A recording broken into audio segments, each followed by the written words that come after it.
Tour of duty है क्या? तो टूर ऑफ ड्यूटी का पूरा अगर देखा जाए तो कल ही एक न्यूज आया हुआ है, आज ही एक न्यूज आया हुआ है, और न्यूज है क्या कि 4 साल के लिए होगी सेना में टूर ऑफ ड्यूटी भर्ती। यानी जो टूर ऑफ ड्यूटी 3 साल की सुन रहे थे आप, अब वो कितने की होगी? अब वो जो है 4 साल की में, याद रखिएगा 4 साल की होगी टूर ऑफ ड्यूटी। और किस प्रकार से? तो तीनों सेनाओं में होगी। याद रखिएगा, आप लोग सोच रहे थे ना कि सर नेवी में भी होगा क्या, सर एयरफोर्स में भी होगा क्या, सर आर्मी में भी होगा, तो याद रखना तीनों सेनाओं में जो है आपका टूर ऑफ ड्यूटी के तहत भर्तियां आगे हो रही हैं। अब इससे आगे अभी बता रहा हूं कि तुम्हारी वैकेंसी इससे अफेक्ट होगी कि नहीं होगी, वो भी मैं आपको बता रहा हूं। ठीक है, चयन प्रक्रिया अभी पहले जैसी ही रहेगी। ठीक है, फिर से सुनो, इस मुद्दे को सुनो, बार बार इस बात को सुनो, ध्यान से सुनना। चयन प्रक्रिया अभी भी पहले जैसी होगी, बाद में ऐसा होगा कि लिखित परीक्षा पहले ले ली जाएगी। ठीक है, अब मतलब इसका क्या होगा, एक कॉमन, मुझे लग रहा है जैसे कि एनडीए लेता है ना कॉमन इंटरेंस टेस्ट, उसके बाद आपको भेज देता है जिस लायक हो आर्मी में लायक हो आर्मी में, नेवी लायक हो नेवी में, एयरफोर्स लायक हो एयरफोर्स में। सेम इसी पैटर्न पर पहले, अभी तो चयन प्रक्रिया वही होगी, अभी 1-2 साल लगेगा, अभी 1-2 साल आपकी वैकेंसियां आएंगी, अभी 1-2 साल वैकेंसी आपकी आएगी, जैसे आ रही थी एयरफोर्स के अंदर, जैसे आ रही थी नेवी के अंदर, जैसे आ रही थी आर्मी के अंदर, तीनों जो वैकेंसियां हैं वो अभी तो ऐसी आएंगी, लेकिन आगे आने वाले सालों में पहले लिखित परीक्षा ले लिया जाएगा, और लिखित के बाद फिर आपको जो है फिजिकल फिटनेस टेस्ट जो होता है पीएफटी होता है, और उसके बाद मेडिकल, उसके बाद आपका डॉक्यूमेंट वेरिफिकेशन वगैरह, और उसके बाद 4 साल के लिए आपको रखा जाएगा। अब सेना ने क्या सोचा है? सेना ने यह सोचा है कि भैया देखो, कोई भी अगर आप एयरफोर्स नेवी आर्मी में जाते हो तो लगभग जो एवरेज एज रखते हैं वो होता है 18+, यानी 18, यानी 18 साल के अगर आप हो तो आप जो है सेना में जाते हो। लगभग 18 साल 16 साल के बाद ही सेना में आप जाना स्टार्ट कर देते हो।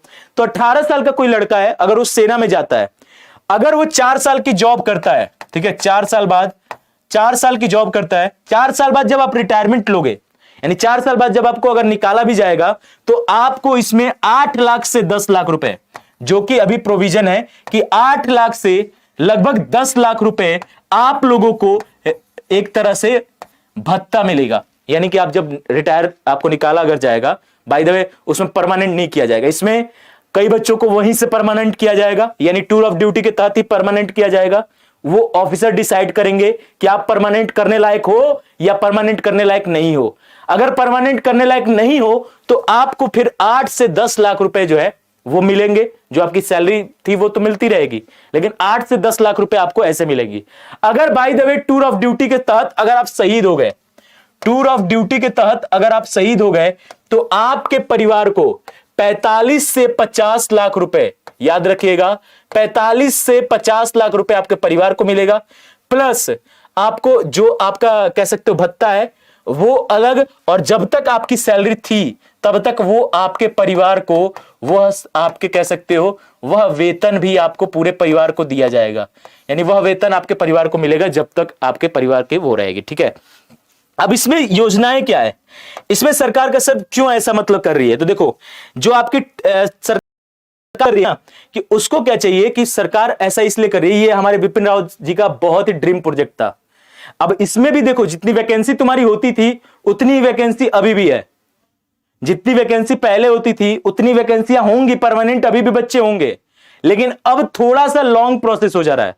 यानी अब तुम्हारा टास्क और बड़ा हो जा रहा है, टास्क तुम्हारा और बड़ा हो जा रहा है। और आप जब अगर मान लो सेलेक्ट नहीं भी होते हो तो सरकार का यह मानना है कि अगर आप सेलेक्ट नहीं भी होते हो तो 18 से कितने साल के हो जाओगे? 22 साल के हो जाओगे।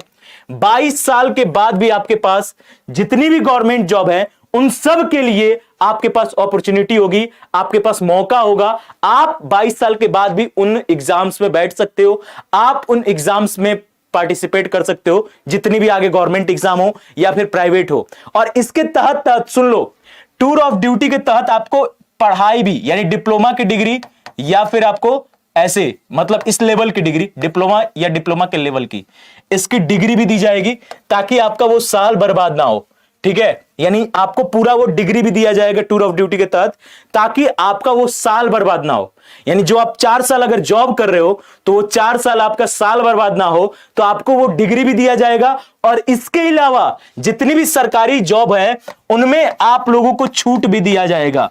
यानी सरकारी जॉब में आप लोगों के लिए छूट अलग से मिलेगी। यानी जो लोग टूर ऑफ ड्यूटी के किए हुए हैं, अगर आप उसमें जैसा ऑप्शन आता है ना अभी कि आप सैनिक स्कूल के हो या आर्म्ड फोर्स के बेटे हो तो आपको छूट मिलता है ना, तो या एनसीसी के सर्टिफिकेट से छूट मिलता है ना आपको, वैसे ही आगे सरकारी नौकरियों में भी अगर आप टूर ऑफ ड्यूटी के तहत आए हो तो आप सभी को पूरी तरह से इसमें छूट दी जाएगी। ये पूरा जो है अभी तक का सरकार का योजना है। अब ये सर लागू कब होगा टूर ऑफ ड्यूटी? आपके दिमाग में ये चल रहा होगा कि ये टीओडी कब आएगा, ये टूर ऑफ ड्यूटी कब से आएगा? तो बेटा टूर ऑफ ड्यूटी जो है वो जल्द ही, यानी कि लगभग उनकी पूरी प्लानिंग हो चुकी है, क्योंकि ये सीडीएस साहब का, हमारे जो बिपिन रावत साहब थे, उनके ड्रीम प्रोजेक्ट था, यानी वो ड्रीम था इनका, तो लगभग वो अंतिम चरण में ही चल रहा था। वो बहुत पहले ये चीजें आ जाती, थोड़ी सी लेट हो गई क्योंकि हमारे बिपिन रावत साहब अब हमारे बीच में नहीं है। तो अब लेकिन अब वो जो है जल्द ही आपको ये कह सकते हो, ये जल्द ही ऐलान हो जाएगा और जल्द ही आपको ये चीजें हो जाएंगी। अब इसमें देखो फायदा भी, कुछ फायदा भी है, कुछ नुकसान भी है। फायदा, देश को क्या फायदा हो रहा है सर टूर ऑफ ड्यूटी से? देश को फायदा क्या हो रहा है? देश का फायदा ये है, देखो देश का फायदा देखना कि देश का फायदा क्या है।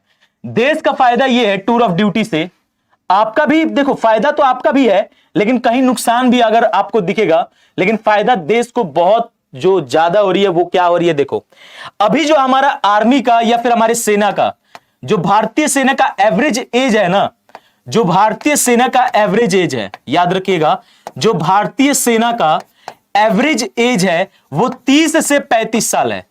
जो एवरेज एज है वो 30 से 35 साल है, ठीक है। यानी कि लगभग हमारे, अगर कुछ लोग 50 वर्ष के भी हैं, कुछ 60 के भी है, कुछ 20 के हैं, कुछ 25 के हैं, यानी एवरेज अगर लगा दिया जाए तो भारतीय सेना का जो एवरेज एज है वो 30 से 35 साल है। लेकिन अगर टूर ऑफ ड्यूटी लागू होता है, यानी जैसे ही ये लागू हो जाएगा तो जो एवरेज एज हो जाएगा वो लगभग 25 से 27 के बीच में आ जाएगा। यानी आप लोगों का एवरेज, मतलब हमारे भारतीय सेना जो है और जवान हो जाएगी। समझ में आया? जो भारतीय सेना जो है हमारी वो और जवान हो जाएगी, यानी इसके तहत आप जो है और जवान हो जाओगे। मतलब आप नहीं होगे, हमारी भारतीय सेना होगी। तो जाहिर सी बात है कि जो पोटेंशियल इनके अंदर है, कहीं ना कहीं जो 25, 27 वाले बच्चे ज्यादा अगर रहेंगे तो उनके अंदर पोटेंशियल ज्यादा होती है, वो ज्यादा कूद फान भी कर सकते हैं। भाई साहब पाकिस्तान को ज्यादा छक्के छुड़ा सकते हैं, वो बात तो यहां तक सही है।